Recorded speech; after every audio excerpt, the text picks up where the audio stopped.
ये है वो है मोहम्मद रसूलुल्लाह सल्लल्लाहु अलैहि वसल्लम।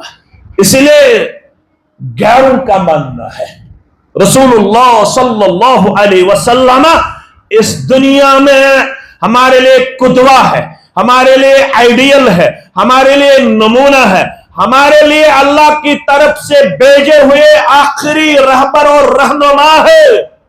अब हमें किसी और के पीछे चलने की इजाजत, अब हमें अगर किसी की इत्तिबा लाजमी और जरूरी करार दी गई है वो है मोहम्मद रसूलुल्लाह सल्लल्लाहु अलैहि वसल्लम, क्योंकि अब बराबर कयामत तक जिसको हमारे लिए बतौर नमूना भेजा गया वो है मोहम्मद रसूलुल्लाह सल्लल्लाहु अलैहि वसल्लम। न सिर्फ नमाज में, रोजा में, हज में, ज़कात में, बल्कि in all departments of human activity, बल्कि जिंदगी के हर शोबे में अगर कोई हमारे लिए आइडियल और नमूना है वो है मोहम्मद रसूलुल्लाह सल्लल्लाहु अलैहि वसल्लम। इसीलिए बर्नार्ड शॉ का भी मानना है, बर्नार्ड शॉ जिसको 1925 में नोबेल प्राइज से नवाजा गया, दुनिया का सबसे बड़ा प्राइज जो माना जाता है वो क्या है? Nobel prize.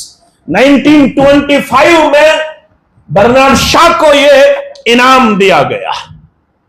उसने एक किताब लिख डाली, इन बच्चों ने, इन तलबा ने वो पढ़ी होगी, द जेन्युइन इस्लाम। उसमें बर्नार्ड शॉ कहते हैं, I have studied the profit of Islam, मैंने इस्लाम के पैगंबर को पढ़ा, मैंने आपकी लाइफ हिस्ट्री स्टडी की, द वंडरफुल मैन, आपने मुझे हैरान कर डाला, आपकी सवाल हयात पढ़ के मैं हैरान शश्तर रह गया।